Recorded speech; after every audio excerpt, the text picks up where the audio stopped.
Yeah, so a question that I'm asked a lot is why are low code and no code solutions the best option for contact centers to improve efficiency in CX? So, okay, first of all, they're not always the best, just to be clear, right? There are contact centers that should not use no code development tools, right, or low code, which what kind of contact center is that? Well, if the contact center is small, if you've got a small contact center, if it's going to stay small, like if it's a small team in an established business, if you don't want to scale, if you don't have complex processes, or you want to do a trade-off, like you want to keep things simple and you don't have people to build things and optimize your processes, then I think you shouldn't. Definitely not. Right?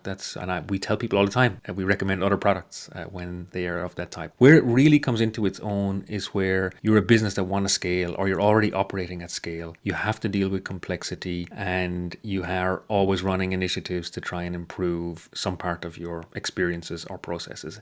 In these cases, it's almost the opposite. If you're buying tools that are mainly based on giving you simple settings, then you will find that you hit the cliff edge in those systems very fast, and that you're almost always battling against the limitations of the products you've chosen when you're trying to do things. And then I think no code development is really the right way to go. And I should say, what is no code development? You can only call something no code development when you have the power of a developer. Otherwise, it doesn't deserve to have the word development in there. I mean, obviously, lots of things are no code, i.e., there's just a few settings in the product. You set the settings and you're done. That's not no code, even if it's labeled that way. No code development means you can build algorithms, essentially, right? You have an idea in your business and you can create it. Now, and the reason why that's the best in the cases where you have enough complexity is that you're essentially getting the power to do what a bigger business would do using developers or DevOps, but you can do it with the people who are directly responsible for managing your CRM, your logistics processes, and all the other things that go on in the contact center. You know who those people are. They're the key people that you talk to about every initiative. You're essentially giving them